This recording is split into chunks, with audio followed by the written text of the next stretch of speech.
நீங்க கண்டிக்கல, உங்க கட்சி கண்டிக்கல, உங்க கூட்டணி கட்சி கண்டிக்கல. தமிழ்நாட்டுல நான் ஒரே ஒருத்தன் தான் அப்படியே பிண மாதிரி தூக்கிட்டு போனான், செருப்பு கழட்டி அடிச்சான், தீ வச்சு கொளுத்துனான். சண்டாளன் கருணாநிதி என்ற பாடலுக்கு கொந்தளிக்கும் திமுகவினர் கன்னடர்கள் மு.க.ஸ்டாலினை செருப்பால் அடித்தபோது எங்கே போனீர்கள் என நாம் தமிழர் கட்சி ஒருங்கிணைப்பாளர் சீமான் ஆவேசமாக கொந்தளித்துள்ளார். நீ இருக்கிற பாட்டை பாடின, எத்தனையோ பாட்டை பாடுறா, இருக்கிற பாட்டை பாடின, அதுக்கு உருவமே இருக்கிறீங்க.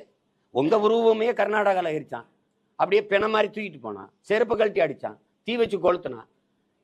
நீங்க கண்டிக்கல, உங்க கட்சி கண்டிக்கல, உங்க கூட்டணி கட்சி கண்டிக்கல. தமிழ்நாட்டில் நான் ஒரே ஒருத்தன் தான் எடுத்து பேசுறேன். எப்படா என் முதலமைச்சர் அசிங்கப்படுத்துவேன்னு?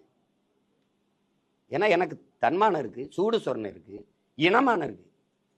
ஒண்ணுமே கண்டிக்கல. இதெல்லாம் விட துரோகம் இருக்கா? கேளுங்க, நீங்க கேளுங்க. இத்தனை நேற்று வரைக்கும் 13 பேர் மீனவனை கைது பண்ணியிருக்கான். அதுக்கு முன்னாடி 26 பேர், எத்தனாயிரம் பேர் சிங்கள சிறைக்குள்ள இருக்கான். எவ்வளவு படகுகள் பறிப்பு, எவ்வளவு வலைக்கிழிப்பு, எவ்வளவு சித்திரவதை. ஒரு பிரச்சனைக்கு தீர்வு காணதில்லை. 30 நாள்ல 133 பேர் கொலை, படுகொலை. அதுல கடைசிக்கு 34வது பேரா தம்பி ஆரம்பிச்சிட்டாங்க. அவர் அறியப்பட்ட தலைவருனால பாடக்குன்னு அந்த செய்தி வெளியில வந்துட்டு. அதுக்கு முன்னாடி சட்டம் 133 பேர். சட்டம் இருக்கு, ஒழுங்கா இருக்கா? நீங்களே கேள்வி கேட்குறீங்க, சட்டம் ஒழுங்கு எப்படி இருக்கு? சட்டம் இருக்கு, அது ஒழுங்கா இருக்கா?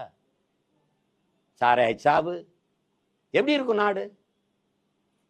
கொலைகாரர்கள் சாராய வியாபாரிகள்கிட்ட நீங்க ஆட்சி அதிகாரத்தை கொடுத்தீங்கன்னா எப்படி இருக்கும்? இந்த நசுதீன் சார்னு ஒரு நடிகர் இருக்காரு, அவர் கேட்கிறாரு, ஒரு பைத்தியக்காரன் நகரத்தை தீ வச்சு கொளுத்திடுறான், எரியுது, மக்கள் பதறி ஓடுறாங்க. பைத்தியக்காரன் நகரத்தை கொளுத்திட்டான், ஊரை கொளுத்திட்டான், அவன் கையில தீப்பெட்டியை கொடுத்தா பைத்தியக்காரன் யாருன்னு நம்ம தான் தொடர்ச்சியா அந்த பைத்தியக்காரங்க கையில அதிகாரத்தை கொடுத்து செய்திகளை உள்ளது உள்ளபடி தெரிந்து கொள்ள ரெஃப்ளெக்ட் நியூஸை சப்ஸ்கிரைப் பண்ணுங்க.